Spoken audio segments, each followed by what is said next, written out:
Hello friends, આજે હું તમારી સાથે શેર કરવાની છું એકદમ બજાર જેવો કેસર પિસ્તા શ્રીખંડ ઘરે બનાવવાની પરફેક્ટ રીત। જો તમે આ રીતે શ્રીખંડ બનાવશો તો તમારો શ્રીખંડ એકદમ પરફેક્ટ જ બનશે। તો ચાલો રેસીપી શરૂ કરીએ। તો શ્રીખંડ બજાર જેવો શ્રીખંડ બનાવવા માટે મેં અહીંયા 500 ગ્રામ જેટલું દહીં લીધું છે। દહીં મેં કેસરવાળા દૂધ જ મેળવેલું હતું, એટલે અહીંયા દહીંનો કલર એકદમ સરસ કેસરી થઈ ગયો છે।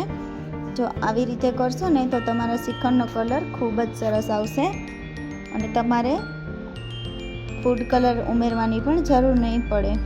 તો હવે મેં અહીંયા એક બાઉલ લીધું છે। એ બાઉલની અંદર આપણે આ રીતે કોઈ પણ કોટનનું કપડું હોય કે પછી કોટનનો રૂમાલ હોય એ પાથરી દેવાનો છે આ રીતે બાઉલની અંદર।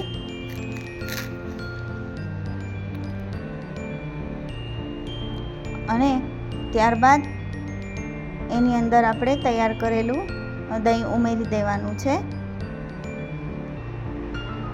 આ રીતે એકદમ।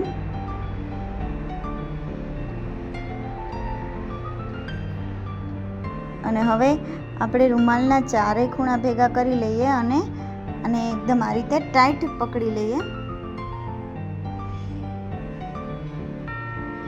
જો એકદમ આ રીતે દહીંનું બધું પાણી નીકળી જાય એ રીતે આપણે આને 5 થી 6 કલાક અથવા તો આખી રાત માટે ટીંગાળી દેવાનું છે। હવે તે ઉપર ગાંઠ મારી દેવાની રૂમાલમાં અને 5 થી 6 કલાક ટીંગાળી દેવાનું, જેથી દહીંનું પાણી હોય એ બધું આ રીતે નીકળી જાય, ત્યાંથી આપણો મઠ્ઠો એકદમ સરસ તૈયાર થાય।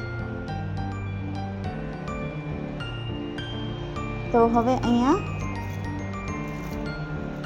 દહીંનું બધું પાણી નીકળી ગયું છે અને સરસ એકદમ સરસ શ્રીખંડનું આ દહીં તૈયાર થઈ ગયું છે।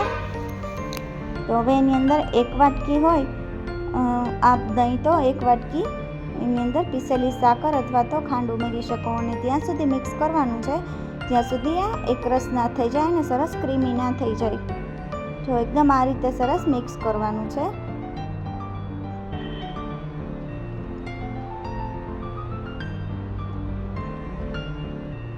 આ મિક્સ થાય છે ત્યાં સુધીમાં મારી ચેનલને લાઈક કરો, શેર કરો અને સબસ્ક્રાઈબ કરી દો અને મારા વિડીયોને કમેન્ટ કરો।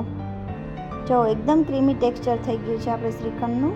હવે એની ઉપર હું અહીંયા પિસ્તા ઉમેરી દઈશ। હવે એને આવી રીતે એક ડબ્બામાં રાખી અને 3 થી 4 કલાક માટે આપણે ફ્રીજમાં મૂકી દેવાનું છે।